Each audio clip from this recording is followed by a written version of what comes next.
विधानसभा चुनाव नजदीक हो और राजनीतिक पार्टियां एक दूसरे के खिलाफ बयानबाजी न करें, ऐसा कैसे हो सकता है।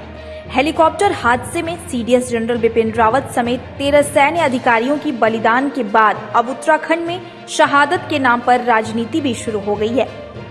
आज हल्द्वानी के ऊंचा पुल स्थित रामलीला मैदान में भाजपा की जन सुझाव यात्रा को हरी झंडी दिखाने पहुंचे मुख्यमंत्री पुष्कर सिंह धामी ने सीडीएस बिपिन रावत की शहादत के बहाने कांग्रेस को घेरने में कोई कसर नहीं छोड़ी। जनसभा को संबोधित करने के दौरान मुख्यमंत्री धामी ने कांग्रेस नेता प्रियंका गांधी का नाम लिए बगैर तंज कसा। मुख्यमंत्री ने कहा कि एक तरफ देश शोक में था तो वहीं कांग्रेस के लोग महोत्सव मना रहे थे। प्रदेश में बढ़ते अवैध खनन के सवाल पर भी मुख्यमंत्री कांग्रेस पर तंज कसने से नहीं चूके।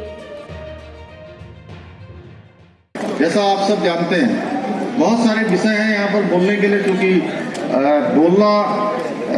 जितना बोला जाए उतना कम है। मोदी जी के सरकार में जितने काम हुए हैं या हमारे उत्तराखंड की सरकार में जितने काम हुए हैं, देखिए बहुत सारी बातें आती हैं। चुनाव के समय में बहुत सारे राजनीतिक दल आपके बीच में आ रहे हैं जो पिछले 4.5 वर्षों से दिखाई नहीं देते थे। आज तमाम प्रकार की एक्टिविटी कर रहे हैं, जिसके समय में तमाम भ्रष्टाचार हुआ, तमाम घोटाले हुए, चाहे शराब के काम हो चाहे दूसरे काम हो, सारे उल्टे पुल्टे काम हुए हैं। जनता भली भांति उनको जानती है। जैसा अभी आदरणीय मदन जी कह रहे थे, एक तरफ आज इस मंच के माध्यम से हमने अपना नायक खोया है। हमारे 13 वो सैनिक जो वीर योद्धा, जिनकी हेलीकॉप्टर क्रैश होने से दुर्घटना में जिनका निधन हुआ, पूरा देश शोक में डूबा हुआ है। हमारे उत्तराखंड के हर बच्चे से जिनका लगाव रहा है, उत्तराखंड के बारे में जिन्होंने बहुत सारे सपने सोचे थे, लगातार आगे बढ़ाने का उत्तराखंड को उनका एक विजन था। जनरल बिपिन रावत जी, उनका उधर अंतिम संस्कार हो रहा था और दूसरी तरफ एक राजनीतिक दल के लोग महोत्सव मना रहे थे। शर्म आनी चाहिए। आखिर ये इस देश के अंदर रहते हैं, इस देश के अंदर केवल वो शरीर से रहते हैं, उनकी आत्मा कहीं और बसती है। इसलिए वो उनको देश के सलाहकारों से कोई लेना देना नहीं है। देश की आजादी के बाद इस देश के अंदर लगातार 60 वर्षों तक एक पार्टी का शासन रहा है और 60 वर्षों में से भी लगातार 55 वर्षों तक एक परिवार का शासन रहा है।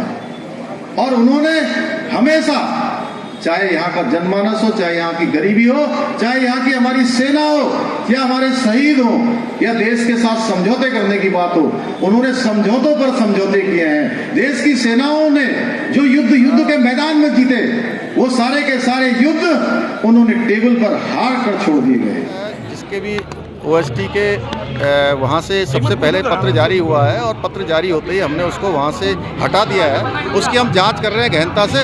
और जहाँ तक अवैध खनन की बात या खनन की बात करते हैं, ये 900 बिल्ली खा के जो है वो 900 चूहे खा के बिल्ली हज को चली वाला हिसाब है। ये लोग जो है हमारे ऊपर जो है आरोप लगाते हैं। प्रधानमंत्री का कार्यक्रम कहाँ हो रहा है? कोई खनन नहीं हो रहा है, बिल्कुल सिस्टमेटिक हो रहा है। कहीं पर भी आप लोगों के माध्यम से, किसी के माध्यम से एक भी कोई बात आएगी तो उस पर कार्रवाई होगी। लगातार हम